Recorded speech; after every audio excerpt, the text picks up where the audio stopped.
नमो तस्से भगवतो अरहतो सम्मा सम्बुद्धस्से। नमो तस्से भगवतो अरहतो सम्मा सम्बुद्धस्से। नमो तस्से भगवतो अरहतो सम्मा सम्बुद्धस्से। सभी धम्म बंधुओं को नमो बुद्धाय। सभी धम्म बंधुओं से आज हम एक प्रश्न पर चर्चा करेंगे। ये घटना 2004 की है। यह उस समय उत्पन्न हुई जब एक व्यक्ति ने श्रामनिर्वाण चीवर धारण किया। चीवर धारण करने के पश्चात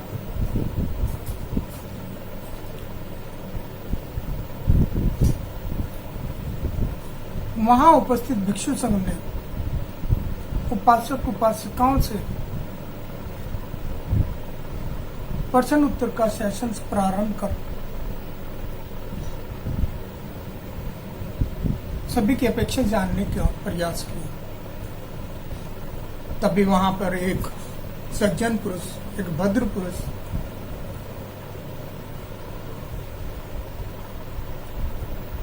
जो काफी शिक्षित भी नजर आ रहे थे, किसी अच्छे पोस्ट पर भी थे, परंतु उनके मन में एक शंका थी, क्योंकि यह जब बात चूरू राजस्थान की है, तो उसने राजस्थानी में ही पूछा कि क्या मोडों को दान देना चाहिए? क्या मोडे जो है वो समाज पर बोझ नहीं है? वो क्या ग्रस्तों पर बोझ नहीं है? इस प्रकार का उसने प्रश्न किया। वहां उपस्थित भिक्षु संघ के लिए ये अपमानित से भरा हुआ शब्द था, भरा हुआ प्रश्न था, परंतु भिक्षु संघ ने बड़े धैर्य के साथ इस प्रश्न का उत्तर दिया। राजस्थानी में मोडा शब्द जो भिक्षु के लिए उसने प्रयोग किया था, और भिक्षुओं को उन्होंने गृहस्थों पर बोझ बताया कि भिक्षु जो है ना गृहस्थों के घर आते हैं, खाते हैं और चले जाते हैं। वहां सारनाथ से बनते संपूर्णानंद थे, जो एक बहुत बड़े विद्वान हैं, डॉक्टर हैं, बुद्धिस्ट फिलॉसफी में डॉक्टर हैं।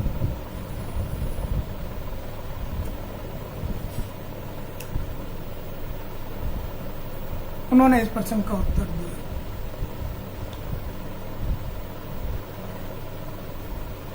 उन्होंने बताया कि जो भिक्षु है वो भिक्षु किसी के रैमो कर्म पर नहीं रहता, और ना ही वो भिक्षु इसलिए बनाए कि उसे कोई भोजन दान देगा, उसके रहने सहने का प्रबंध करेगा।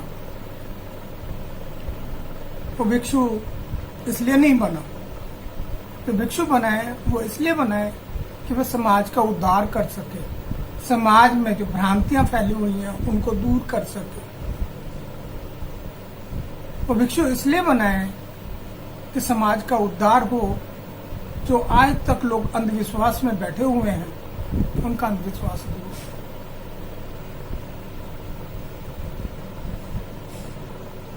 ये प्रश्न पहली बार ना तो भिक्षुओं के प्रति पहली बार उठा है,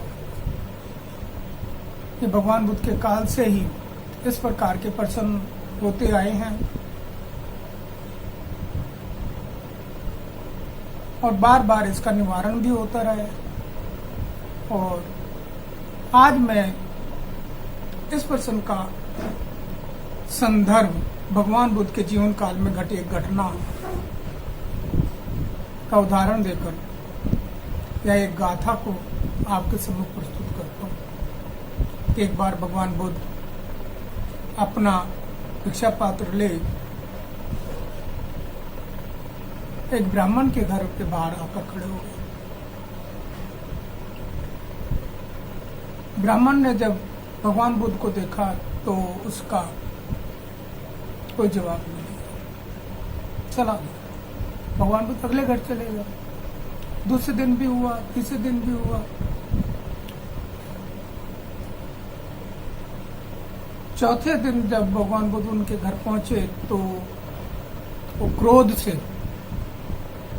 आग बबूला हो गया और ब्राह्मण ने कहा कि मैं इतनी मेहनत करता हूँ, सवेरे खेत में जाता हूँ, उसे जोतता हूँ, बीज बोता हूँ, उसकी नलाई करता हूँ, उसकी सिंचाई करता हूँ,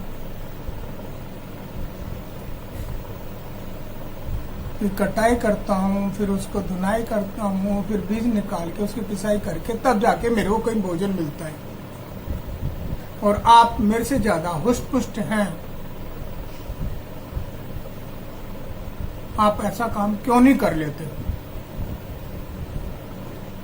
भगवान बुद्ध तो इसी बात का इंतजार कर रहे थे कि ये कब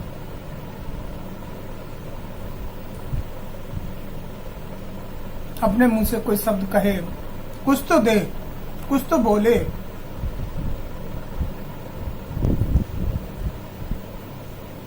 तो भगवान बुद्ध ने कहा कि मैं भी पहले बुआई करता हूँ, फिर बीज डालता हूँ, फिर उसकी नलाई करता हूँ, खरपतवार निकालता हूँ, कटाई करता हूँ, तब जाके मैं भोजन करता हूँ। ब्राह्मण ने भगवान बुद्ध को देख के कहा, ऐ असुर मुंडे, तेरे पास क्या है? कहाँ तेरा हल है? कहाँ तेरे बैल है? कहाँ तेरा खेत है? कहाँ तेरा बीज है जिससे तू अपने आप को किसान कहने का साहस कर रहा है? तेरे पास कुछ भी तो नहीं है। भगवान बुद्ध ने कहा कि हे ब्राह्मण, जो धर्म के बीज हैं मैं वो बोता हूँ, कर्म की वर्षा करके उन्हें उर्वर देता हूँ, प्रज्ञा और विनम्रता का हल मेरा चित्त उनका जुआ है। मैं विधि की मूठ से अपरतन खरपतवार को निकालता हूँ। प्रयास मेरा भारवाही बैल है। मैं भरम के खरपतवारों को निकालने के लिए जोतता हूँ। उससे जो फसल उगती है वह मेरा निर्वाण का अमर फल है, जहाँ सारे सुख समाप्त हो जाते हैं, सारे दुख समाप्त हो जाते हैं, जहाँ जीवन जीवन बन जाता है। ब्राह्मण ने जब ये शब्द सुने भगवान बुद्ध के श्रीमुख से तो अचंभित हो गया।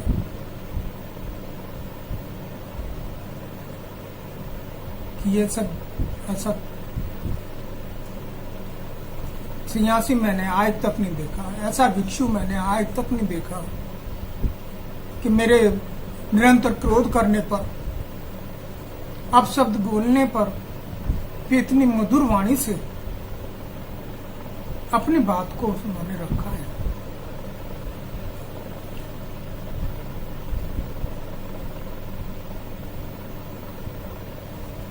ब्राह्मण ने भगवान बुद्ध के पात्र में पायस डाला और पायस ग्रहण करने के पश्चात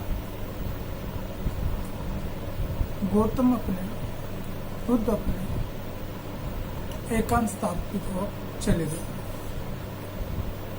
तो मैं सभी धम्म बंधुओं से विनती करता हूं कि भिक्षुओं को वो खरपतवार ना समझे, भिक्षुओं को वो अपने ऊपर बोझ ना समझे, भिक्षुओं को वो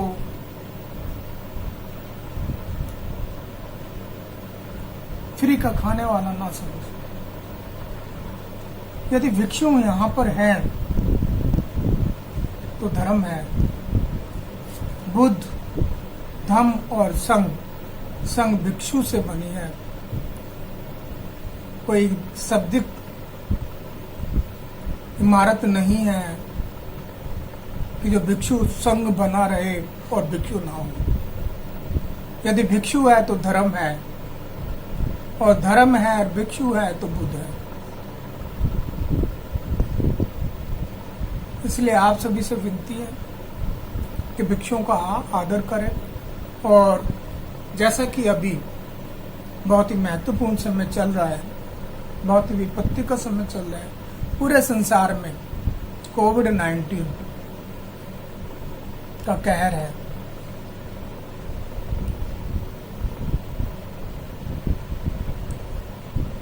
भिक्षु एक व्यक्ति है पहले, बाद में वो भिक्षुक है। उसके कर्म उसे सुधारने के लिए, उसकी विपश्यना उस मनुष्य को भिक्षु बनाती है, एक साधारण मनुष्य से उसे अलग करती है। वो अपने घर बार त्याग कर भिक्षु बनता है। तो इस कोविड के समय में जितना भी संभव हो सके भिक्षुओं की सुरक्षा करें। भिक्षुओं की सुरक्षा करेंगे तो आपकी धर्म की सुरक्षा होगी, धर्म की सुरक्षा होगी तो बुद्ध की सुरक्षा होगी। आप यदि इतिहास में जाएं और देखें कि पुष्यमित्र शुंग ने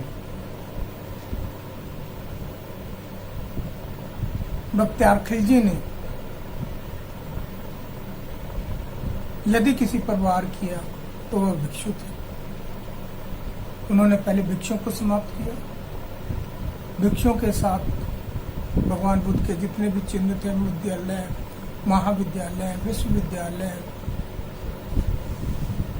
विहार, स्तूप, अशोक के स्तंभ का विनाश करना शुरू किया। भगवान बुद्ध को तो उन्होंने भारत से विदा कर ही दिया। मैं आज पूरे बौद्ध समाज से विनती करता हूँ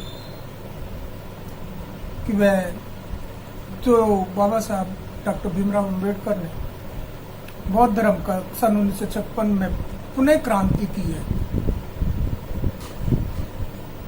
आचार्य एस.एन. गोयनका ने जो पुनः क्रांति की है, डी.डी. कोसंबी, राहुल संस्कृतायन, जगदीश कश्यप, धम्म रक्षित जैसे महान योद्धाओं ने, महान भिक्षुओं ने इस धर्म को जीवित रखने का प्रयास किया है, उसे आगे बढ़ाने में। जो भिक्षु आज बन गए हैं उनके जीवन की सुरक्षा करना एक गृहस्थ का कार्य है। उनको भोजन देना एक गृहस्थ का कार्य है। वह धर्म का कार्य करेंगे तो भिक्षु भी अपने धर्म से पीछे नहीं हटेंगे। भिक्षु भी खाने के लिए नहीं भिक्षु बने हैं, भिक्षु धर्म का प्रचार करने के लिए बने हैं। किसी तरह की मन में शंका ना रखते हुए हमें भिक्षुओं का तहे दिल से भोजन दान करना चाहिए। जो भिक्षु हमें बदले में उपदेश देते हैं उनका पालन करना चाहिए। और हाँ, जो भी बौद्ध समाज के समाज सुधारक इस कार्य में लगे हुए हैं, उनको प्रोत्साहन देने के लिए जो वीडियो बना रहे हैं, उनकी वीडियो को अधिक से अधिक शेयर करें, सब्सक्राइब करें और बेल आइकन दबाना ना भूलें। ये सभी लोग आपके लिए कार्य कर रहे हैं, समाज के लिए कार्य कर रहे हैं। किसी से यदि आपको कोई भी दुर्भावना है, किसी तरह का कोई पर्सन है, तो उससे पर्सनली उससे बात करके उसको दूर कर सकते हैं। अभी हमारे बीच से कुछ महान समाज सुधारक चले गए, मेरी उनको श्रद्धांजलि है, भावभीनी श्रद्धांजलि है। लेकिन जो उन्होंने कार्य कर दिया वह शायद ही अब पीछे हटने वाला है। श्री शांति स्वरूप बौद्ध जी, जिन्होंने सम्यक प्रकाशन कर बाबा साहब और भगवान बुद्ध के साहित्य को घर घर तक पहुंचाने का कार्य किया। उन जैसा व्यक्ति से यदि किसी को गिल्ला शिकवा था तो मुझे उनसे विनती है कि उसको अब भूल जाए और उनका जो किया हुआ कार्य है, जो उन्होंने प्रकाशन किया है, उसमें सहयोग करें, उसे आगे बढ़ाएं। यही उन लोगों की श्रद्धांजलि होगी, वही उन लोगों का धर्म में योगदान होगा। इन्हीं शब्दों के साथ मैं अपनी वाणी को विराम देता हूं। सब्बे सत्ता सुखी होन्तु, सब्बे होन्तु चखेमिनो, सब्बे भद्राणि पश्यन्तु महाकंच दुख महागमा, सब्बे सत्ता सुखी होन्तु।